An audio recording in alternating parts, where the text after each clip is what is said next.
KS 384 ಹುದ್ದೆಗಳನ್ನು ಅಂದ್ರೆ 384 KS notifications day 1 ಇಂದ ಇಲ್ಲಿವರೆಗೂ ಏನಾಯ್ತು ಮತ್ತೆ ಇದಕ್ಕೆ ಸೊಲ್ಯೂಷನ್ಸ್ ಏನು ಅಂತ ಹೇಳಿ ಈ ವಿಡಿಯೋದಲ್ಲಿ ಒಂದು ಕ್ಲಾರಿಫಿಕೇಶನ್ಸ್ ಕೊಡ್ತೀನಿ. ಈ ಒಂದು ನೋಟಿಫಿಕೇಶನ್ಸ್ ಮೊದಲು ಕರೆದಿದ್ದು ಬರೀ 184 ಪೋಸ್ಟ್ ಅಷ್ಟೇ, ಈ ಒಂದು KS ನೋಟಿಫಿಕೇಶನ್ಸ್. ಆದ್ರೆ ಅಲ್ಲಿ ಇದ್ದಿದ್ದು ಸುಮಾರು 500ಕ್ಕೂ ಹೆಚ್ಚು ಖಾಲಿ ಹುದ್ದೆಗಳಿತ್ತು. ನಾವು DPR ಸೆಕ್ರೆಟರಿ ಮತ್ತೆ ಮಾನ್ಯ ಮುಖ್ಯಮಂತ್ರಿ ಸಿದ್ದರಾಮಯ್ಯ ಸರ್ಗೆ ಸುವರ್ಣಸೌಧದಲ್ಲಿ ಕಂಟಿನ್ಯೂಸ್ ಆಗಿ ಪ್ರೆಸರ್ ಹಾಕಿ ಈ ಒಂದು ನೋಟಿಫಿಕೇಶನ್ಸ್ ನಂಬರ್ ಆಫ್ ವೇಕೆನ್ಸಿನ ಜಾಸ್ತಿ ಮಾಡಿಸಿದ್ವಿ. ಮೊದಲನೇ ಹಂತದಲ್ಲಿ ಅಂದ್ರೆ 184 ಅಷ್ಟೇ ಇದ್ದಿದ್ದು ಮುಂಚೆ. ಅದಾದ್ಮೇಲೆ ತಿರ್ಗಾ ಮತ್ತೆ 200 ಪೋಸ್ಟ್ ಆಡ್ ಮಾಡಿ 384 ಪೋಸ್ಟ್ ನ ಇನ್ಕ್ರೀಸ್ ಮಾಡಿಸೋದಕ್ಕೆ ಸಾಕಷ್ಟು ಪ್ರಯತ್ನ ಮಾಡಿದ್ವಿ. ಅದಾದ್ಮೇಲೆ KPSCಗೆ ನೋಟಿಫಿಕೇಶನ್ಸ್ ಬಂದಾದ್ಮೇಲೆ ಪ್ರಾಮಾಣಿಕವಾಗಿ ಯಾರು ಓದ್ತಾ ಇದ್ದಾರೆ ಕರ್ನಾಟಕದಲ್ಲಿ, for example UPSC exam pass ಆಗದೆ ಇದ್ದವರು ಮತ್ತೆ ಯಾರು ಒಂದು ನಮ್ಮ ಸಮಾಜ ಸೇವೆ ಮಾಡ್ಬೇಕಂತ ಅಂದವ್ರಿಗೆ ತುಂಬಾ ಸೀರಿಯಸ್ ಆಸ್ಪಿರೆಂಟ್ಸ್ಗೆ ಹೆಲ್ಪ್ ಆಗ್ಲಿ ಅಂತ ಹೇಳ್ಬಿಟ್ಟು ಕಂಟಿನ್ಯೂಸ್ ಆಗಿ ಅಂದ್ರೆ ಪ್ರಾಮಾಣಿಕವಾಗಿ KPSC ಎಕ್ಸಾಮ್ಸ್ ಕಂಡಕ್ಟ್ ಮಾಡ್ಬೇಕು ಅಂತ ಹೇಳಿ ಸಾಕಷ್ಟು ಹೋರಾಟಗಳನ್ನು ಮಾಡಿದ್ವಿ. ಆದ್ರೆ KPSC ಅಲ್ಲಿ 100 ಕ್ವಶನ್ಸ್ ಅಂದ್ರೆ ಇಂಗ್ಲಿಷ್ ಇಂದ ಕನ್ನಡ ಟ್ರಾನ್ಸ್ಲೇಷನ್ ಕ್ವಶನ್ ಪೇಪರ್ ತೆಗೆಯೋದಕ್ಕೆ ಬರ್ದಿರಾ ಇವರು ಎಕ್ಸಾಮಿನೇಷನ್ ಕಂಟ್ರೋಲರ್ ಮಾಡಿರೋ ಮಿಸ್ಟೇಕ್ಸ್ ಇಂದ ಫಸ್ಟ್ ಟೈಮ್ ಎಕ್ಸಾಮ್ಸ್ ನಡೆದಾಗ ಆಗಸ್ಟ್ 28ನೇ ತಾರೀಕು ಆ ಒಂದು ಎಕ್ಸಾಮ್ಸ್ ಅಲ್ಲಿ ಕನ್ನಡ ಟ್ರಾನ್ಸ್ಲೇಷನ್ ಎರರ್ ಆಗುತ್ತೆ. ಫಸ್ಟ್ ಟೈಮ್ ವಿತಿನ್ 4 ಡೇಸ್ ಅಲ್ಲಿ ನಾವು ಅದನ್ನ ಡಿಸೈಡ್ ಮಾಡಿದ್ವಿ, ಈ ಎಕ್ಸಾಮ್ಸ್ ನೋಟಿಫಿಕೇಶನ್ಸ್ ರೀ ಎಕ್ಸಾಮ್ಸ್ ಆಗ್ಬೇಕು ಅಂತ ಹೇಳಿ. ಅದಾದ್ಮೇಲೆ ಕರ್ನಾಟಕ ರಕ್ಷಣಾ ವೇದಿಕೆ ನಾರಾಯಣಗೌಡರು ಅಣ್ಣವ್ರ ಹತ್ರನು ಮಾತಾಡಿದ್ವಿ. ಅವರು ಒಪ್ಕೊಂಡು ವಿತಿನ್ 3-4 ಡೇಸಿಗೆ ನಾವು ಫ್ರೀಡಂ ಪಾರ್ಕ್ ಅಲ್ಲಿ ಪ್ರೊಟೆಸ್ಟ್ ಮಾಡಿದಾಗ ಪ್ರತಿ ಒಬ್ರು ಸ್ಟೂಡೆಂಟ್ಸು ಇರಸ್ಪೆಕ್ಟಿವ್ ಆಫ್ ಬರೀ KS ಆಸ್ಪಿರೆಂಟ್ಸ್ ಎಲ್ಲ ಎಲ್ಲರೂ ಬಂದು ಒಗ್ಗಟ್ಟಾಗಿ ಮತ್ತೆ ಎಲ್ಲಾ ಕೋಚಿಂಗ್ ಇನ್ಸ್ಟಿಟ್ಯೂಟ್ ಒಗ್ಗಟ್ಟಾಗಿ ಕನ್ನಡ ಪರ ಇರ್ಬೋದು, ಸಾಹಿತಿಗಳಿರ್ಬೋದು, ಎಲ್ರು ಈ ಒಂದು ಹೋರಾಟಕ್ಕೆ ಭಾಗಿಯಾಗಿ ವಿತಿನ್ 4 ಡೇಸ್ ಅಲ್ಲಿ KPSC ಅಂದ್ರೆ ಮಾನ್ಯ ಮುಖ್ಯಮಂತ್ರಿ ಸಿದ್ದರಾಮಯ್ಯ ಸರ್ ಅದನ್ನ ರೀ ನೋಟಿಫಿಕೇಶನ್ ಮಾಡಬೇಕು ಅಂತ ಹೇಳಿದ್ರು, ಅಂದ್ರೆ ರೀ ಎಕ್ಸಾಮ್ ಮಾಡ್ಬೇಕಂತ ಹೇಳಿದ್ರು. ರೀ ಎಕ್ಸಾಮ್ಸ್ ಕಂಡಕ್ಟ್ ಮಾಡಿದ್ರು KPSC ಇಂದ. ಮತ್ತೆ ರೀ ಎಕ್ಸಾಮ್ಸ್ ಅಲ್ಲಿ ಸೇಮ್ ಮಿಸ್ಟೇಕ್ಸ್ ಏನು ಕನ್ನಡ ಇಂಗ್ಲಿಷ್ ಇಂದ ಕನ್ನಡ ಟ್ರಾನ್ಸ್ಲೇಷನ್ ಏನಿತ್ತು ಸೇಮ್ ಮಿಸ್ಟೇಕ್ ಮಾಡಿದ್ರು.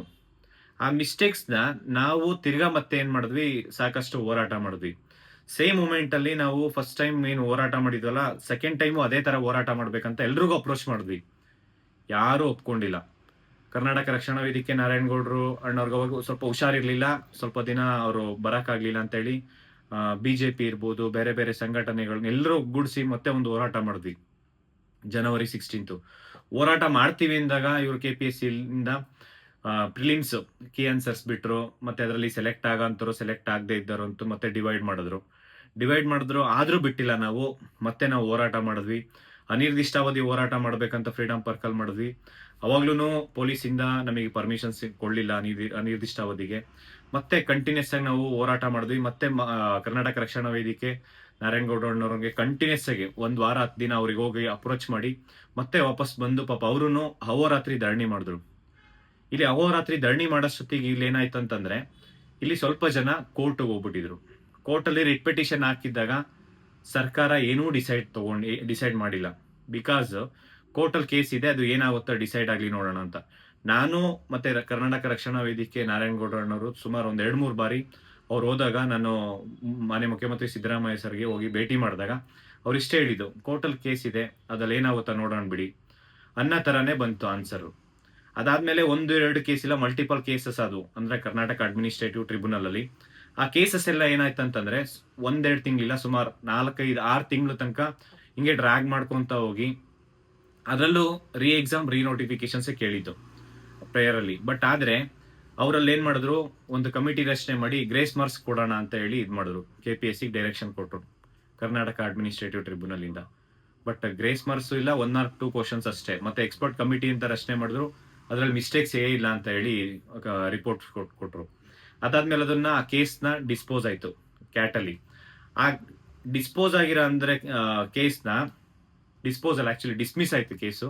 ಅಲ್ಲಿಂದ ತಿರ್ಗಾ ಮತ್ತೆ ಹೈಕೋರ್ಟಿಗೆ ತುಂಬಾ ಸ್ಟೂಡೆಂಟ್ಸ್ ಬೇರೆ ಬೇರೆಯವ್ರನ್ನ ಇಟ್ಕೊಂಡು ಅದೇನ್ ಕೇಸಲ್ಲಿ ಇದ್ರೆ ಅವ್ರನ್ನ ಹೈಕೋರ್ಟ್ಗೆ ಹೋದ್ರು ಎಷ್ಟು ದಿನ ಆದ್ರೂ ಏನೂ ರಿಲೀಫ್ ಸಿಗ್ಲಿಲ್ಲ.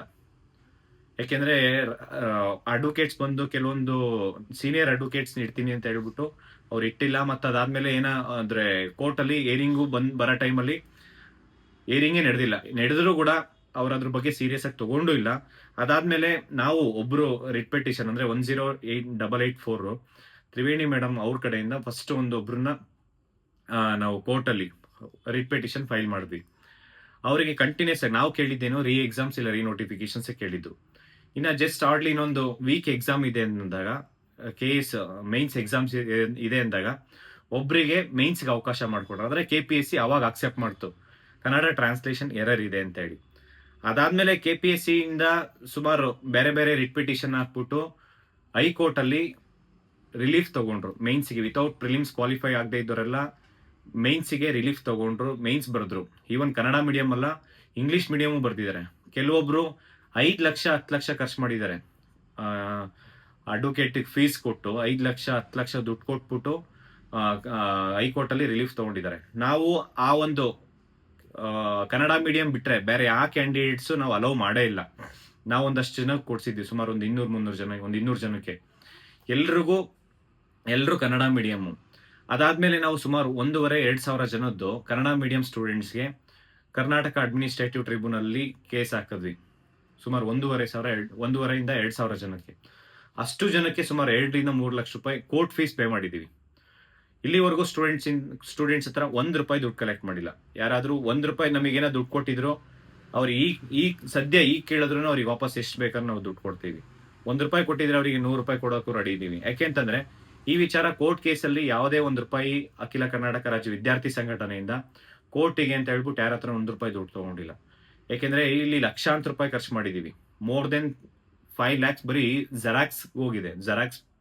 ಜೆರಾಕ್ಸ್ ಸೆಂಟರ್ಗೆ ಪೇ ಮಾಡಿದ್ವಿ ನಾವು. ಅಷ್ಟು ಜೆರಾಕ್ಸ್ ಇರ್ಬೋದು. ಮತ್ತೆ ಡೇ ಅಂಡ್ ನೈಟ್ ಸುಮಾರು ಒಂದು 10 days ಅಷ್ಟು ಜನದ್ದು ರಿಟ್ ಪಿಟಿಷನ್ ಫೈಲ್ ಮಾಡಿಕೊಂಡು ಕರ್ನಾಟಕ ಅಡ್ಮಿನಿಸ್ಟ್ರೇಟಿವ್ ಟ್ರಿಬ್ಯುನಲ್ಲಿ ನಾವು ಸುಮಾರು 1,500-2,000 ಜನದ ತನಕ ರಿಟ್ ಪಿಟಿಷನ್ ಫೈಲ್ ಮಾಡಿದ್ದೀವಿ ಕರ್ನಾಟಕ ಅಡ್ಮಿನಿಸ್ಟ್ರೇಟಿವ್ ಟ್ರಿಬ್ಯುನಲ್ಲಿ. ಅದಾದ್ಮೇಲೆ ಹೈಕೋರ್ಟಲ್ಲಿ ಈಗಿರೋಂಥ ಕೇಸಸ್ಸು ಅಂದ್ರೆ ಕೇಸಸ್ ಬರ್ತಾನೆ ಇರಲಿಲ್ಲ. ಅದಾದ್ಮೇಲೆ 50-56% ಮಧು ಕೇಸಲ್ಲಿ ಏನಾಯ್ತು ಅಂತಂದ್ರೆ ಕ್ಯಾಟ್ ಅಲ್ಲಿ ನೋಟಿಫಿಕೇಶನ್ ಕ್ವಾಶ್ ಆಯ್ತು. ಆ ಕ್ವಾಶ್ ಆಗಿರೋ ನೋಟಿಫಿಕೇಶನ್ಸ್ ಎಲ್ಲರೂ ಏನಂತಂದ್ರು KS ಎಕ್ಸಾಮ್ಸ್ ರೀ ಎಕ್ಸಾಮ್ ಆಗುತ್ತೆ ಅಂತಾನೆ ಎಲ್ಲರೂ ಕನ್ಸ್ ಕಟ್ಕೊಂಡಿದ್ರು. ಅಂದ್ರೆ ಇಲ್ಲಿ ಕನ್ನಡ ಟ್ರಾನ್ಸ್ಲೇಷನ್ ಅಂತೂ ನ್ಯಾಯ ಕೊಟ್ಟಿಲ್ಲ, ಅಟ್ಲೀಸ್ಟ್ ರಿಸರ್ವೇಶನ್ ಅಲ್ಲಾದ್ರೂ ನ್ಯಾಯ ಸಿಗುತ್ತೆ ಅಂತ ಹೇಳಿ ಆ ಕೇಸಸ್ಸು ಕ್ಯಾಟ್ ಇಂದ ಹೈಕೋರ್ಟಿಗೆ ತಗೊಂಡೋದ್ರು, ಅಪೀಲ್ ಹೋದ್ರು. ಹೈಕೋರ್ಟ್ ಅಲ್ಲಿ ಅದನ್ನ ಹಿಂಗೆ ಡ್ರ್ಯಾಗ್ ಮಾಡ್ಕೊಂತ ಬಂದು ಇಲ್ಲಿವರೆಗೂ ಹಂಗೆ ಇದೆ ಅದು. ಆ ಕೇಸಲ್ಲಂತೂ ಜಸ್ಟಿಸ್ ಸಿಗ್ಲೇ ಇಲ್ಲ. ಮತ್ತೆ ಈ KPSC ಮತ್ತೆ ಅಪೀಲ್ ಹೈಕೋರ್ಟಿಗೆ ಅಪೀಲ್ ಹೋದ್ರೆ ಏನ್ ಮಾಡಿದ್ರು, ಹೈಕೋರ್ಟು ಆಯ್ತು ನೀವು ರಿಸಲ್ಟ್ಸ್ ಬಿಡಿ, ರಿಸಲ್ಟ್ಸ್ ನಮಗೆ ಕೊಡಿ, ನೀವು ಕರೆಕ್ಷನ್ ಮಾಡಿ. ಮೇನ್ಸ್ ಅಲೋ ಮಾಡಿದಾದ್ಮೇಲೆ ಮೇನ್ಸ್ ಎಕ್ಸಾಮ್ಸ್ ಕಂಡಕ್ಟ್ ಮಾಡಿದ್ರು. ಎಕ್ಸಾಮ್ಸ್ ರಿಸಲ್ಟ್ಸ್ ನಮಗೆ ಕೊಟ್ಟು ನೀವು ಅನೌನ್ಸ್ ಮಾಡ್ಬೇಕಂತ ಹೇಳಿದ್ರು. KPSC ಅದೇ ರೀತಿ ಮಾಡಿದ್ರು. ಬಟ್ ಇಲ್ಲಿ ಸರ್ಕಾರ ಆಗಿರ್ಬೋದು, KPSC ಆಗಿರ್ಬೋದು, ಕನ್ನಡ ಅಭ್ಯರ್ಥಿಗಳಿಗೆ ನ್ಯಾಯ ಕೊಡ್ಲೇ ಇಲ್ಲ. ರಾತ್ರಿ ಇನ್ನೊಂದು ನಾಳೆ ಎಕ್ಸಾಮ್ಸ್ ಅಂದ್ರೆ ಇವತ್ತು ರಾತ್ರಿ 1 ಗಂಟೆ 2 ಗಂಟೆ ಮಳೆ ಬರ್ತಾ ಇದ್ರು ಕೂಡ 350 ಜನಕ್ಕೆ ಅಡ್ಮಿಟ್ ಕಾರ್ಡ್ ಕೊಟ್ಟು ರಾತ್ರಿ ನೆಕ್ಸ್ಟ್ ಡೇ ಎಕ್ಸಾಮ್ಸ್ ಬರೆದ್ರು. ಎಕ್ಸಾಮ್ಸ್ ಅಲ್ಲಿ ಕ್ವಶನ್ ಪೇಪರ್ ಲೀಕ್ ಆಗಿದೆ. ಮತ್ತೆ ಎಕ್ಸಾಮ್ ಸೆಂಟರ್ ಅಲ್ಲಿ ಕ್ವಶನ್ ಪೇಪರ್ ಬಂಡಲ್ ಓಪನ್ ಆಗಿದೆ. ಮತ್ತೆ ಒಂದೇ ರೂಮಲ್ಲಿ 10-15 ಜನ ಸೆಲೆಕ್ಟ್ ಆಗಿದ್ದಾರೆ. ಮೊನ್ನೆ ಕೂಡ ಅದನ್ನ ನಾವು ಚೆಕ್ ಮಾಡಿ, ಅಂದ್ರೆ ಕ್ಯಾಮ್ರಾ ಚೆಕ್ ಮಾಡಿ ಅಂತಾನು ಹೇಳಿದ್ರು KPSC ಸೆಕ್ರೆಟರಿ ಮೇಡಮ್. ಆಕ್ಚುಲಿ ಈಗಿರೋಂಥ KPSC secretary madam Jyoti madam ತುಂಬಾ ಆನೆಸ್ಟ್. ನಾನು ನೋಡಿರೋಂಥ ಆಫೀಸರ್ ಅಲ್ಲಿ ತುಂಬಾ ಆನೆಸ್ಟ್ ಆಗಿ ಕೆಲಸ ಮಾಡ್ತಿದ್ದಾರೆ, ಇಲ್ಲ ಅಂತ ಹೇಳ್ತಿಲ್ಲ. ನಾವು ಅಟ್ಲೀಸ್ಟ್ ವಿಡಿಯೋದಲ್ಲಿ ಏನಾದ್ರು ಪ್ರೂಫ್ ಸಿಗುತ್ತೆ. ಎಕ್ಸಾಮ್ ಹಾಲ್ ಕೂತ್ಕೊಂಡಿದ್ದವ್ರು ಸುಮ್ಮನೆ ಪೇಪರ್ ಬರ್ದಿದಾರಾ ಇಲ್ಲ ಸುಮ್ಮನೆ ಕೂತಿದಾರಾ, ವಿಡಿಯೋಗ್ರಾಫ್ ಕೂಡ ಕೊಡಿ ಅಂತ ಹೇಳಿದ್ರೆ ಅವರು ಆಯ್ತು ನೋಡಿ ಅಂತಾನು ಹೇಳಿದ್ರು. ಆಮೇಲೆ ವಿದ್ಯಾರ್ಥಿಗಳ ಹತ್ರ ಎಲ್ಲ ಚರ್ಚೆ ಮಾಡಿದ್ಮೇಲೆ ಬೇಡ ಅಂತ ಹೇಳಿದ್ರು. ನಾನು ಹೇಳ್ದೆ ಅವರಿಗೆ ಬರಕ್ಕಾಗಲ್ಲ ಅಂತಾನೆ ಹೇಳ್ದೆ. ಈ ತರ ಎಲ್ಲರಿಗೂ ನೀವು ಮಾಡೋದಾದ್ರೆ ಕಮಿಷನ್ ಇಂದ ಅಪ್ರೂವಲ್ ತಗೊಂಡಿಲ್ಲ, ನೀವೇ ಓಪನ್ ಆಗಿ ಎಲ್ಲಾ ವಿಡಿಯೋಸು ವೆಬ್ಸೈಟ್ ಅಲ್ಲಿ ಅಪ್ಲೋಡ್ ಮಾಡಿ ಅಂತಾನು ಹೇಳಿದೀನಿ. ಇದ್ರ ಜೊತೆಲಿ ಇದೊಂದೇ ಮಿಸ್ಟೇಕ್ಸ್ ಎಲ್ಲ. ಈಗಿರೋಂಥ ಸದ್ಯದ ಪರಿಸ್ಥಿತಿಲಿ ನಾವೇನು ಅಷ್ಟೆಲ್ಲ ಎಫರ್ಟ್ಸ್ ಹಾಕಿ ಮತ್ತೆ ಧಾರವಾಡದಿಂದ ಬೆಂಗಳೂರು ತನಕ ಪಾದಯಾತ್ರೆ ಬಂದಿದ್ವಿ ಈ ಒಂದು ವಿಚಾರವಾಗಿ, KS ವಿಚಾರವಾಗಿ. ಮತ್ತೆ ಈ ಒಂದೇ ಮಿಸ್ಟೇಕ್ಸ್ ಅಲ್ಲ, ಇದರಲ್ಲಿ ಸಾಕಷ್ಟು ಮಿಸ್ಟೇಕ್ಸ್ ಇದೆ. ರಿಸರ್ವೇಶನ್ ಇರ್ಬೋದು, ಈಗ ನೋಟಿಫಿಕೇಶನ್ ಮಾಡಿರೋ 56% ಮೇಲೆ, ಈಗ ಅವರು ಫೈನಲ್ ಅಂದ್ರೆ ಪ್ರಿಲಿಮ್ಸ್ ಇಂದ ಮೇನ್ಸಿಗೆ 56% ಮೇಲೆ ತಗೊಂಡಿದ್ದಾರೆ. ಈಗ ಫೈನಲ್ ಲಿಸ್ಟ್ 50% ಮೇಲೆ ಮಾಡ್ತಾರೆ. ಇದು ಒಂದೇ ಸ್ಟೇಜ್ ಅಲ್ಲ, 3 ಸ್ಟೇಜ್ ಎಕ್ಸಾಮ್ಸ್. ಈ 3 ಸ್ಟೇಜ್ ಎಕ್ಸಾಮ್ಸ್ ಅಲ್ಲಿ ಇವರು ಕನ್ನಡ ಮೀಡಿಯಂಗೂ ಅಷ್ಟೇ ಟ್ರಾನ್ಸ್ಲೇಷನ್ ಮತ್ತೆ ರಿಸರ್ವೇಶನ್ ಕನ್ನಡ ಕೋಟಾದ ಇರ್ಬೋದು, ಪ್ರತಿ ಒಂದು ಮಿಸ್ಟೇಕ್ಸ್ ಇದೆ. ಈ ಒಂದು KS ನೋಟಿಫಿಕೇಶನ್ ಅಲ್ಲಿ ಸಾಕಷ್ಟು ಹೋರಾಟ ಮಾಡಿದೀವಿ. ಮತ್ತೆ ಈ ಒಂದು ನೋಟಿಫಿಕೇಶನ್ ಅಲ್ಲಿ ಪ್ರಾಮಾಣಿಕ ಅಭ್ಯರ್ಥಿಗಳು ಮಾತ್ರ ಸೆಲೆಕ್ಟ್ ಆಗ್ಬೇಕಂತ ಹೋರಾಟ ಮಾಡ್ತಾ ಇರೋದು. ಅದರಲ್ಲಿ ಕನ್ನಡ ಅಭ್ಯರ್ಥಿಗಳಿಗೆ ಸರ್ಕಾರನು ಮಾನ್ಯ ಮುಖ್ಯಮಂತ್ರಿ ಸಿದ್ದರಾಮಯ್ಯ ಸರ್ಗೆ ಕಂಟಿನ್ಯೂಸ್ ಆಗಿ ಅಸೆಂಬ್ಲಿಯಲ್ಲಿ ಕ್ವಶನ್ ಮಾಡಿದಾಗೂ ಕೂಡ ಇಲ್ಲಿ ಅಪೋಸಿಷನ್ ಲೀಡರ್ ಕ್ವಶನ್ ಮಾಡಿರ್ಬೋದು, ಯಾವುದೇ ಟೈಮಲ್ಲಾದ್ರೂ ಅವ್ರು ಏನು ಹೇಳಿದ್ರು, ಕೋರ್ಟಲ್ಲಿ ಏನು ತೀರ್ಪು ಬರುತ್ತೋ ಅದ್ರ ಪ್ರಕಾರ ನಾವು ಕನ್ನಡ ಅಭ್ಯರ್ಥಿಗಳಿಗೆ ನ್ಯಾಯ ಕೊಡಿಸ್ತೀನಿ ಅಂತ ಹೇಳಿದ್ರು. On the floor of the house ಹೇಳಿದ್ದವರು, ಮಾತು ಕೊಟ್ರು. ಬಟ್ ಆ ಮಾತಿನ ರೀತಿ ನಡ್ಕೊಂಡೇ ಇಲ್ಲ. ನಿನ್ನೆ ಕೂಡ ನಾನು ಹೋಗಿ ಕೃಷ್ಣ ಬೈರೇಗೌಡರು ಸರ್ಗೆ ಮತ್ತೆ ವಿಧಾನಸೌಧದಲ್ಲಿ ಸ್ವಲ್ಪ ಜಗಳ ಮಾಡಿದ್ಮೇಲೆ, ಈ ಹಿಂದೆನೂ ಅಷ್ಟೇ ಕಮಿಟಿ ರಚನೆ ಮಾಡ್ತೀನಿ ಅಂತ ಹೇಳಿದ್ರು ಲಾಸ್ಟ್ ಇಯರ್ ಜನವರಿಲಿ. ನಾನು ಹೋಗಿ DPR ಸೆಕ್ರೆಟರಿ, ಅವಾಗ ಸತ್ಯವತಿ ಮೇಡಮ್ ಇದ್ರು, ಅವ್ರು DPR ಸೆಕ್ರೆಟರಿ ಅವರು ಮುಂದೆನೆ, ಅಂದ್ರೆ ಆಫೀಸ್ ಮುಂದೆನೆ ಕುತ್ಕೊಂಡು ಕೇಳಿದೀನಿ, ಪ್ರಶ್ನೆ ಮಾಡಿದೀನಿ. ನೀವು ಕಮಿಟಿ ರಚನೆ ಮಾಡಿಲ್ಲ, ಸರ್ಕಾರದಲ್ಲಿ ನೀವು ಏನು ಮೀಟಿಂಗ್ ಮಾಡಿರೋಂಥದ್ದು ಸ್ಟೂಡೆಂಟ್ಸ್ಗೆ ನೀವು ತಲುಪಿಸಿಲ್ಲ ಅಂತ ಹೇಳ್ಬಿಟ್ಟು. ಇಡೀ ವಿಧಾನಸೌಧದಲ್ಲಿ ಫಸ್ಟ್ ಪರ್ಸನ್ ಅಂತ ಅನ್ಕೊಂತೀನಿ, ಯಾರೋ ಕುತ್ಕೊಂಡಿಲ್ಲ ಈ ಒಂದು KS ವಿಚಾರವಾಗಿ. ಇಷ್ಟೆಲ್ಲ ಮಾಡಿದ್ರು ಕೂಡ ಸರ್ಕಾರ ಆಗಿರ್ಬೋದು, ಇಲ್ಲ ಅಧಿಕಾರಿಗಳಿರ್ಬೋದು, ವಿದ್ಯಾರ್ಥಿಗಳ ಪರವಾಗಿ ನ್ಯಾಯ ಕೊಟ್ಟೇ ಇಲ್ಲ ಅವರು. ಯಾಕೆಂದ್ರೆ KPSC ಅಲ್ಲಿ ಯಾವುದೇ ಕರಪ್ಷನ್ ಆದ್ರೂ, ಈಗ ನೋಡಿ PD ಓದಿರ್ಬೋದು, ಲ್ಯಾಂಡ್ ಸರ್ವೇರು, ಗ್ರೂಪ್ ಇವೆಲ್ಲ ಎಕ್ಸಾಮ್ಸ್ ಅವರೇ ಕಮಿಟಿ ರಚನೆ ಮಾಡ್ಕೊಂಡು ಅವರೇ ರಿಪೋರ್ಟ್ ಕೊಡೋದಾದ್ರೆ, ಈಗ ನಿನ್ನೆ ಇಷ್ಟೆಲ್ಲ ಜಗಳ ಮಾಡಿದ್ಮೇಲೆ MLAಗಳನ್ನ ಸುಮಾರು 11 ಜನ MLAಗಳನ್ನ ಇಟ್ಕೊಂಡು ಅದರಲ್ಲಿ ಝೀರೋ ನಾಲೆಡ್ಜ್, ಏನೂ ಗೊತ್ತಿಲ್ಲ ಅಂಥವ್ರನ್ನ ತಗೊಂಬಂದು ಇವತ್ತು ಕಮಿಟಿ ರಚನೆ ಮಾಡ್ಕೊಂಡು, ಸಮಿತಿ ರಚನೆ ಮಾಡಿ ಭ್ರಷ್ಟಾಚಾರ ತಡಿಬೇಕು ಅಂತ ಹೇಳಿ. ಆದ್ರೆ ಅದರಲ್ಲಿ KS ವಿಚಾರವಾಗಿರ್ಬೋದು, PDO ಇರ್ಬೋದು, ಗ್ರೂಪ್ E ಎಕ್ಸಾಮ್ಸ್, AE ಇದ್ರ ಬಗ್ಗೆ ಏನೂ ಚರ್ಚೆ ಮಾಡ್ತಾ ಇಲ್ಲ. ಬರೀ ಏನೋ ಮುಂದಿನ ನಿರ್ಧಾರ ಏನು, ಹೆಂಗ್ ತಡೆಗಟ್ಬೋದು ಅಂತ ಹೇಳಿ. ನೀವು ಚಿಕ್ಕ ಹುಡುಗನ ಹೋಗಿ ಕೇಳಿದ್ರು ಹೇಳ್ತಾರೆ ಹೆಂಗ್ ತಡೆಗಟ್ಬೋದು ಅಂತ ಹೇಳ್ಬಿಟ್ಟು. ಈ ಒಂದು KS ವಿಚಾರವಾಗಿ ತುಂಬಾ ಸ್ಟೂಡೆಂಟ್ಸು ಇವಾಗ್ಲೂ ಅಷ್ಟೇ, ಅಂದ್ರೆ ಏನಾದ್ರೂ ಆಗ್ಬೋದಾ ಅಂತ ತುಂಬಾ ಜನ ವೆಯ್ಟ್ ಮಾಡ್ತಿದೀವಿ. ವೆಯ್ಟ್ ಮಾಡ್ತಾ ಇರೋಂಥ ವಿದ್ಯಾರ್ಥಿಗಳಿಗೆ ನಾನು ಹೇಳ್ತಾ ಇದೀನಿ, ಈಗ ಕೆಲವರು ಸುಮ್ಮನೆ ಯೂಟ್ಯೂಬಲ್ಲಿ ಮಾತಾಡೋಂಥದ್ದು, ಈಗ ಹೋಗಿ ಮನವಿ ಕೊಡೋಂಥದ್ದು ಏನು ವರ್ಕ್ ಆಗಲ್ಲ. ಯಾಕೆಂದ್ರೆ ಸಾಕಷ್ಟು ದೊಡ್ಡ ಮಟ್ಟಕ್ಕೆ ಹೋರಾಟ ಮಾಡಿದೀವಿ. ಧಾರವಾಡದಿಂದ ಬೆಂಗಳೂರು ತನಕ ಪಾದಯಾತ್ರೆ ಮಾಡಿದೀವಿ, ಅಹೋರಾತ್ರಿ ಧರಣಿ ಮಾಡಿದೀವಿ, ಗವರ್ನರ್ಗೆ ಲೆಟರ್ ಕೊಟ್ಟಿದ್ದೀವಿ, ಲೋಕಾಯುಕ್ತಗೆ ಲೆಟರ್ ಕೊಟ್ಟಿದ್ದೀವಿ. ಈಗ ಗವರ್ನರ್ ಅಂತೂ ಈ ಒಂದು ಡಿಸಿಷನ್ ತಗೊಳಕ್ಕಾಗಲ್ಲ. ಯಾಕೆಂದ್ರೆ ಸರ್ಕಾರ ಕೇಳಿ ಅವರು ಡಿಸಿಷನ್ ಅಂತೂ ತಗೊಂಡೋದಾದ್ರೆ KPSC ಮೇಲೆ ನಾನು 120 ಎಕರೆ, ಒಬ್ಬ KPSC ಇರೋ ಮನುಷ್ಯ 120 ಎಕರೆ ಲ್ಯಾಂಡ್ ಇದೆ ಅಂತ ಹೇಳಿ ಹೋಗಿ ಗವರ್ನರ್ ಕೊಟ್ಟಾಗ ಅದ್ರ ಬಗ್ಗೆ ಏನೂ ಆಕ್ಷನ್ ತಗೊಂಡಿಲ್ಲ. ಮತ್ತೆ ಲೋಕಾಯುಕ್ತಗೂ ಅಷ್ಟೇ ಒಂದು 3-4 ಟೈಮ್ಸ್ ಮಾತಾಡಿದೀನಿ. ಅಲ್ಲಿರೋ ಲೋಕಾಯುಕ್ತ ಚೇರ್ಮನ್ ಸರ್ ಅಷ್ಟೇ ತುಂಬಾ ಸಪೋರ್ಟಿವ್ ಆಗಿ ಸ್ಪಂದಿಸ್ತಾರೆ. ಅವ್ರಿಗೋಗಿ ನಾವು ಚರ್ಚೆ ಮಾಡಿ ಕೇಳಿದಾಗ ಅವ್ರು ಹಿಂಗೆ ಹೇಳಿದ್ದು ಇಷ್ಟೇ ಸ್ಪಷ್ಟವಾಗಿ ಹೇಳಿದ್ರು, ನಮಗೆ KPSC ಬರಲ್ಲ, ಲೋಕಾಯುಕ್ತ ಆಕ್ಟ್ ಅಲ್ಲಿ ಮತ್ತೆ ಗೌರ್ಮೆಂಟ್ ಅದನ್ನ ರೂಲ್ ಮಾಡ್ಕೊಂಡಿದೆ, ನಮಗೆ KPSC ಬರಲ್ಲ, ಯಾವುದೇ ಕಾರಣಕ್ಕೂ ಅವ್ರ ಮೇಲೆ ನಾವು ಆಕ್ಷನ್ ತಗೊಳಕ್ ಆಗಲ್ಲ ಅಂತ ಹೇಳಿದ್ದಾರೆ. ಮತ್ತೆ KPSC ಲೋಕಾಯುಕ್ತಗೆ ಒಂದೆರಡು ಬಾರಿ ಅಲ್ಲ, ಕನ್ನಡ ಟ್ರಾನ್ಸ್ಲೇಷನ್ ಇರ್ಬೋದು, ಅಧಿಕಾರಿಗಳು ಈ ಮೆಂಬರ್ಸ್ ಇರ್ಬೋದು, ಅದ್ರ ಮಾಹಿತಿ ಎಲ್ಲ ಕೊಟ್ಟಾಗ ನಾವು ಅವ್ರ ಮೇಲೆ ಸ್ಟ್ರಿಕ್ಟ್ ಆಗಿ ಆಕ್ಷನ್ ತಗೊಳಕ್ ಬರೋದೇ ಇಲ್ಲ. ಅವ್ರು ಓಪನ್ ಮಾಡಿ ಬುಕ್ಸ್ ಅಲ್ಲೇ ನಮಗೆ ತೋರಿಸ್ಬಿಟ್ರು. KPSC ಇರ್ಬೋದು, ಜಡ್ಜಸ್ ಇರ್ಬೋದು, CAG ಇರ್ಬೋದು, ಅಂದ್ರೆ controller of auditor general, advocates ಅಂದ್ರೆ AG ಅಡ್ವೊಕೇಟ್ ಜನರಲ್, ಇವ್ರ್ಯಾರು ನಮ್ಮ ಅಂಡರಲ್ಲಿ ಬರಲ್ಲ ಅಂತಾನೆ ತೋರಿಸಿದ್ರು ಪಾಪ. ಈ ವಿಚಾರವಾಗಿ ನಾವು ಹೋಗಿ ಸರ್ಕಾರ ಅಂದ್ರೆ ಗವರ್ನರ್ಗೆ ನಾವು ಹೇಳಿದ್ವಿ, ಆಕ್ಚುಲಿ ಇದ್ರ ಬಗ್ಗೆ ಸ್ವಲ್ಪ ಸೀರಿಯಸ್ ಆಗಿ ತಗೊಳ್ಳಿ ಅಂತ ಹೇಳಿ. ಅವರು ಅಷ್ಟೇ ಇಲ್ಲಿವರೆಗೂ ಏನು ತಗೊಂಡಿಲ್ಲ.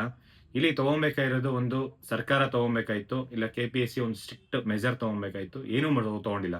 ಈಗ ನಮ್ಗೆ ಉಳಿದಿರೋದು ಒಂದೇ ಆಪ್ಷನ್, ಸುಪ್ರೀಂ ಕೋರ್ಟ್ಗೆ ಹೋದ್ರೆ ಮಾತ್ರ ಆಗುತ್ತೆ. ಯಾಕೆಂದ್ರೆ ಇಲ್ಲಿ ನೋಡಿ, ನಾವು KPCL ಅಲ್ಲಿ ಬರೀ ನೆಗೆಟಿವ್ ಪಾಸಿಟಿವ್ ಮೆನ್ಷನ್ ಅಂದ್ರೆ ಕ್ವಶನ್ ಪೇಪರ್ ಅಲ್ಲಿ ಮೆನ್ಷನ್ ಮಾಡಿಲ್ಲ ಅಂತ ಹೇಳಿ ಎಕ್ಸಾಮ್ ಆಗಿದೆ ಅಂತಂದ್ರೆ ಯೋಚನೆ ಮಾಡಿ. ಈ KS ವಿಚಾರವಾಗಿ ಎಷ್ಟೆಲ್ಲ ಮಿಸ್ಟೇಕ್ಸ್ ಆಗಿದೆ. ನಾವು ಸುಪ್ರೀಂ ಕೋರ್ಟ್ಗೂ ಹೋಗಿದ್ವಿ, ಯಾವಾಗ ಮೇನ್ಸ್ ಎಕ್ಸಾಮ್ ಬರೆಯೋ ಟೈಮಲ್ಲಿ ಸುಪ್ರೀಂ ಕೋರ್ಟ್ ಹೋಗಿದ್ದ ಕ್ಯಾಂಡಿಡೇಟ್ಸ್ ಯಾರಂತಂದ್ರೆ ಮೇನ್ಸ್ ಯಾರು ಬರ್ದಿದ್ರು ಅವ್ರನ್ನ ತಗೊಂಡು ಹೋಗಿದ್ವಿ. ಈಗ ನೋಡಿ ಹೈಕೋರ್ಟ್ ಅಲ್ಲಿ ನಮಗೆ ನ್ಯಾಯ ಸಿಗುತ್ತಂತಂದ್ರೆ ಅಲ್ಲಿರೋ ಕೇಸಸ್ ಎಲ್ಲ ಡಿಸ್ಪೋಸ್ ಆಗಿದೆ. ನಮಗೆ ಹೈಕೋರ್ಟಲ್ಲಿ ಆಗಿರ್ಬೋದು, ಕ್ಯಾಟಲ್ ಆಗಿರ್ಬೋದು, ಈಗ ಸದ್ಯದ ಮಟ್ಟದಲ್ಲಿ ಯಾವುದೇ ರೀತಿ ನ್ಯಾಯ ಸಿಗಲ್ಲ. ಸಿಕ್ಕಿದ್ರು 56%. ಅದ್ರಲ್ಲಿ ಏನಾದರೂ ನೋಟಿಫಿಕೇಶನ್ಸ್ ಕ್ಯಾನ್ಸಲ್ ಮಾಡ್ತಾರೋ ಇಲ್ಲ ಬೇರೆ ಮೆಜರ್ ತಗೊಂತಾರೋ ಗೊತ್ತಿಲ್ಲ. ನಮಗೆ ಆಪ್ಷನ್ಸ್ ಇರೋದು ಸುಪ್ರೀಂ ಕೋರ್ಟು. ಯಾಕೆ ಹೇಳ್ತೀನಿ ಅಂತಂದ್ರೆ, ಈಗ ಸುಪ್ರೀಂ ಕೋರ್ಟ್ಗೆ ನಾವು ಹೋಗ್ಬೇಕಂತಂದ್ರೆ ಹಿಂದೆ ನಾವು ಒಂದಷ್ಟು ಜನ ಕ್ಯಾಂಡಿಡೇಟ್ಸ್ ತಗೊಂಡು ಸುಪ್ರೀಂ ಕೋರ್ಟ್ಗೆ ರಿಟ್ ಪಿಟಿಷನ್ ಫೈಲ್ ಮಾಡಿದ್ವಿ. ಅವ್ರಿಗೆ ಆಲ್ರೆಡಿ ರಿಲೀಫ್ ಸಿಕ್ಕಿತ್ತು, ಅಂದ್ರೆ ಮೇನ್ಸ್ ಬರ್ದಿದ್ದಾರೆ ಅವರು. ಮೇನ್ಸ್ ಬರ್ದಿರೋರ್ನ ನಾವು ತಗೊಂಡೋಗಿ ಸುಪ್ರೀಂ ಕೋರ್ಟಲ್ಲಿ ಕೇಸ್ ಹಾಕಿದ್ರೆ 100% ಅದು ವ್ಯಾಲಿಡ್ ಇಲ್ಲ. ಯಾಕೆಂದ್ರೆ ಇಲ್ಲಿ ಅವ್ರು ಆಲ್ರೆಡಿ ಮೇನ್ಸ್ ಬೇಕಂತ ಹೇಳಿ ಮೇನ್ಸ್ಗೆ ಅವಕಾಶ ಮಾಡಿಕೊಟ್ಟಾದ್ಮೇಲೆ ಅವ್ರು ಎಕ್ಸಾಮ್ ಆಗಿರ್ಬೋದು, ನೋಟಿಫಿಕೇಶನ್ಸ್ ಆಗ್ಲಿ ಕೇಳಕ್ ಬರಂಗಿಲ್ಲ. ಇವಾಗ ಎಕ್ಸಾಮ್ ನೋಟಿಫಿಕೇಶನ್ಸ್ ಬೇಕು ಅಂತಂದ್ರೆ ಒಂದೇ ಆಪ್ಷನ್ ಇರೋದು ಸುಪ್ರೀಂ ಕೋರ್ಟಿಗೆ ಹೋದ್ರೆ ಮಾತ್ರ ಆಗುತ್ತೆ. ಸುಪ್ರೀಂ ಕೋರ್ಟ್ ಅಲ್ಲಿ 50-56% ಇರ್ಬೋದು. ಈ ಮೇನ್ಸ್ ಕ್ವಶನ್ ಪೇಪರ್ ಅಂದ್ರೆ ಕನ್ನಡ ಟ್ರಾನ್ಸ್ಲೇಷನ್ ಇರ್ಬೋದು. ಈ ಒಂದು ಜೆನ್ಯೂನ್ ಕ್ಯಾಂಡಿಡೇಟ್ಸ್ ಯಾರಿದಾರ ಅಂದ್ರೆ 50-56% ನಿಮಗೆ ಮಾರ್ಜಿನ್ ಆಫ್ ನಿಮಗೆ ಅವಕಾಶ ಸಿಗ್ಲಿಲ್ಲ, ಮೇನ್ಸ್ಗೆ ಅವಕಾಶ ಸಿಗ್ಲಿಲ್ಲ, ಪ್ರಿಲಿಮ್ಸ್ ಕ್ವಾಲಿಫೈ ಆಗಿಲ್ಲ, ಈ ತರ ಯಾರಾದ್ರೂ ಇದ್ರೆ ಅಂತ ಕ್ಯಾಂಡಿಡೇಟ್ಸ್ ಹೋದ್ರೆ ಮಾತ್ರ ಆಗುತ್ತೆ. ಈಗ ಇಷ್ಟು ಜನ ಸುಮ್ಮನೆ ಯೂಟ್ಯೂಬ್ ಅಲ್ಲಿ ಇರ್ಬೋದು, ಹೊರಗಡೆ ಮಾತಾಡೋಂಥವ್ರಿಗೆ ನಾನು ರಿಕ್ವೆಸ್ಟ್ ಮಾಡೋದೇನಪ್ಪಾ ಅಂತಂದ್ರೆ, ಎಲ್ಲರೂ ಅಷ್ಟೇ, ಸ್ಟೂಡೆಂಟ್ಸ್ ಯಾರೇ ಮಾತಾಡೋದಿರ್ಲಿ, ಸುಮ್ಮನೆ ಇವಾಗ್ಲೂ ನಾನು ರೆಡಿ ಇದ್ದೀನಿ. ಬೀದರಿಂದ ಬೆಂಗಳೂರು ತನಕ ಪಾದಯಾತ್ರೆ ಮಾಡ್ತೀರಾ, ರೆಡಿ ಇದ್ದೀನಿ. ವಿಧಾನಸೌಧ ಮುಂದೆ ಕೂತ್ಕೊಂಡು ಹೋರಾಟ ಮಾಡೋದಕ್ಕೆ ರೆಡಿ ಇದ್ದೀನಿ. ನೀವು ಒಂದಲ್ಲ ಎರಡಲ್ಲ, ಈಗ ಆಲ್ರೆಡಿ ನನ್ನ ಮೇಲೆ ಬೇಕಾದ್ರೆ 60 ಕೇಸ್ ಆಗಿದೆ, ಇನ್ನು 6,000 ಕೇಸ್ ಆಗಲಿ, ನಾನು ಅದ್ರ ಬಗ್ಗೆ ಕೇರು ಮಾಡಲ್ಲ. ಜೈಲಿಗೆ ಕಳಿಸ್ತೀರಾ, ಕೇಸ್ ಹಾಕ್ತೀರಾ, ಏನ್ ಬೇಕಾದ್ರೂ ಮಾಡಿ. ಯಾಕೆಂದ್ರೆ ವಿದ್ಯಾರ್ಥಿಗಳ ಪರವಾಗಿ ಇಷ್ಟೆಲ್ಲ ಹೋರಾಟ ಮಾಡಿದೀವಿ, ಇನ್ ಮುಂದೇನೂ ಅಷ್ಟೇ, ಯಾರಿಗೂ ಅಷ್ಟೇ ಇಲ್ಲಿವರೆಗೂ ಪೊಲೀಸ್ ಇರಬಹುದು, ಅಧಿಕಾರಿಗಳಿರ್ಬೋದು, ಯಾರಿಗೂ ಭಯ ಬೀಳೋಂಥ ಅವಶ್ಯಕತೆ ಇಲ್ಲ. ನಮ್ಮ ಹೋರಾಟ ಸತತವಾಗಿ ವಿದ್ಯಾರ್ಥಿಗಳ ಪರವಾಗಿ ನಾವು ಮುಂದುವರಿಸ್ತೀವಿ. ಇವಾಗ್ಲೂ ಅಷ್ಟೇ ಈ ಒಂದು ವಿಚಾರವಾಗಿ ಎಲ್ಲರೂ ಸ್ಟೂಡೆಂಟ್ಸು ಒಗ್ಗಟ್ಟಾಗಿ ಸುಪ್ರೀಂ ಕೋರ್ಟ್ಗೆ ಹೋದ್ರೆ ಮಾತ್ರ ನ್ಯಾಯ ಸಿಗುತ್ತೆ. ಇಲ್ಲ ಅಂತಂದ್ರೆ ಇಲ್ಲಿರುವಂತ ಏನು ಈ ಕಡೆ ಇಂಟರ್ವ್ಯೂ ನಡೀತಾ ಇದೆ, 6ನೇ ತಾರೀಕಿಂದ ಇಂಟರ್ವ್ಯೂ ಕೂಡ ಡೇಟ್ ಶೆಡ್ಯೂಲ್ ಆಗಿದೆ. ಇಲ್ಲಿ ಯಾವುದೇ ಸ್ಟೂಡೆಂಟ್ಸು ಸೆಲೆಕ್ಟ್ ಆಗ್ಬೇಕಂತಂದ್ರೆ ಪ್ರತಿ ಒಬ್ರು ಗೌರ್ಮೆಂಟ್ ಎಕ್ಸಾಮ್ಸ್ ಅಲ್ಲಿ ಪ್ರತಿಯೊಂದು ಜಾಬ್ ಕೂಡ ವಿತೌಟ್ ಕರಪ್ಷನ್, ಯಾರು ಪ್ರಾಮಾಣಿಕವಾಗಿ ಹಗ್ಲು ರಾತ್ರಿ ಕಷ್ಟಪಟ್ಟು ನಿದ್ದೆ ಊಟ ಎಲ್ಲ ಬಿಟ್ಟು ಓದ್ತಾ ಇದ್ದಾರೆ ಅಂಥವ್ರಿಗೆ ಎಕ್ಸಾಮ್ಸ್ ಅಂದ್ರೆ ಎಕ್ಸಾಮ್ಸ್ ಇಂದ ಕ್ವಾಲಿಫೈಡ್ ಆಗಿ ಅವ್ರಿಗೆ ಜಾಬ್ ಆಗಬೇಕು. ಮತ್ತೆ ಈ ಒಂದು ಸಮಾಜ ಸುಧಾರಣೆ ಆಗ್ಬೇಕು ಅಂತಂದ್ರು ಪ್ರಾಮಾಣಿಕ ಅಭ್ಯರ್ಥಿಗಳು ಅಧಿಕಾರಿಗಳಾಗಬೇಕು. ಇಲ್ಲ ಅಂತಂದ್ರೆ ಜನಸಾಮಾನ್ಯರುಗಳಿಗೂ ತೊಂದರೆ ಆಗುತ್ತೆ. ಇಲ್ಲಿ ಬರೀ ಪ್ರತಿ ದಿನ ಕರಪ್ಷನ್, ಪ್ರತಿ ದಿನ ಅಧಿಕಾರಿಗಳು ಲೋಕಾಯುಕ್ತ ಬಲೆಗೆ ಬೀಳ್ತಾರೆ, ಅವ್ರು ಜೈಲಿಗೆ ಹೋಗ್ತಾರೆ. ಅಂತ ಅಂದ್ರೆ ಅವ್ರು ಎಷ್ಟು ಕರಪ್ಟ್ ಮಾಡಿದ್ದಾರೆ ಅಂತ ನೀವು ಯೋಚನೆ ಮಾಡಿ. ಮೊನ್ನೆ ನೋಡಿದೆ ನಾನು RTO, ಇದು ಮೋಟಾರ್ ವೆಹಿಕಲ್ ಇನ್ಸ್ಪೆಕ್ಟರ್ 2016, ಇವಾಗ ಏನೋ ರೀಸೆಂಟ್ ಆಗಿ ಅವರು ಆರ್ಡರ್ ಕಾಪಿ ಅಂದ್ರೆ ತಗೊಂಡು ಜಾಬ್ ತಗೊಂಡಿದ್ದ. ಅವನು ಜಾಬ್ ತಗೊಂಡು ಇನ್ನು 2 ವರ್ಷ ಏನಾಯ್ತಂತ ಅವನಿಗೆ. 2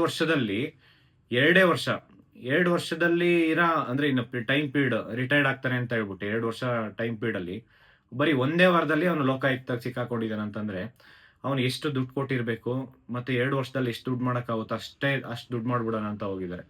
ಅಂದ್ರೆ ಇಲ್ಲಿ ಯೋಚನೆ ಮಾಡಿ, ಪ್ರತಿಯೊಂದು KPSC ಅಲ್ಲಿ ಆಗಂತ ಪ್ರತಿಯೊಂದು ಎಕ್ಸಾಮ್ಸ್ನು ಕರಪ್ಷನ್ ಆಗುತ್ತೆ, ಅದು ಪ್ರತಿಯೊಂದು ಹಂತದಲ್ಲೂ. ಯಾಕೆಂದ್ರೆ ಇಲ್ಲಿ ಇರೋಂಥ ಮೆಂಬರ್ಸ್ಗಳು ಯಾರು ಒಳ್ಳೆಯವರಿಲ್ಲ, ಯಾರೋ ಒಬ್ರು ಇಬ್ರು ಬಿಟ್ರೆ ಎಲ್ರೂ ಭ್ರಷ್ಟಾಚಾರದಿಂದ ತುಂಬಿರೋ ಅಂಥವ್ರು. ದಯವಿಟ್ಟು ಈ ಒಂದು KPSC ಇರೋ ಮೆಂಬರ್ಸ್ ಏನ್ 16 ಜನ ಮೆಂಬರ್ಸ್ ಇದ್ದಾರೆ, ಅದನ್ನ ಮ್ಯಾಕ್ಸಿಮಮ್ 6 ಮೆಂಬರ್ಸ್ ಇರಬೇಕು. 6+1 ಚೇರ್ಮನ್ ಅಂತೂ ಅವಶ್ಯಕತೆನೇ ಇಲ್ಲ. ಚೇರ್ಮನೇ ಬೇಡ ಅಂತ ಅನ್ಕೊಂತೀನಿ. ಯಾಕೆಂದ್ರೆ ಚೇರ್ಮನ್ ಇದ್ರೆ ಯಾರಾದ್ರೂ ಹೈಕೋರ್ಟ್ ಜಡ್ಜಸ್ ಮುಖಾಂತರ KPSC ಚೇರ್ಮನ್ ಅವ್ರಿಗೆ ಕನ್ಕರೆಂಟ್ ಚಾರ್ಜ್ ಕೊಟ್ಟು ಅವರೇ ಇದ್ರೆ ತುಂಬಾ ಒಳ್ಳೇದಂತ ಅನ್ಕೊಂತೀನಿ. ಯಾಕೆಂತಂದ್ರೆ ಅಷ್ಟು ಕರಪ್ಷನ್ ಆಗ್ತಾ ಇದೆ ಇವತ್ತು KPSC ನಂಬ್ಕೊಂಡು ಇವತ್ತು ಲಕ್ಷಾಂತರ ವಿದ್ಯಾರ್ಥಿಗಳು ಈ ರಾಜ್ಯದಲ್ಲಿ ಓದ್ತಾ ಇದ್ದಾರೆ. ಹಂಗಾಗಿ KPSC ಕಂಪ್ಲೀಟ್ ಸುಧಾರಣೆ ಆಗೋ ತನಕ ಯಾವುದೇ ಕಾರಣಕ್ಕೂ ಹೋರಾಟ ಮಾತ್ರ ಬಿಡಲ್ಲ. ಈ ಹೋರಾಟ ಮಾತ್ರ ಮುಂದುವರಿಯುತ್ತೆ. Thank you so much.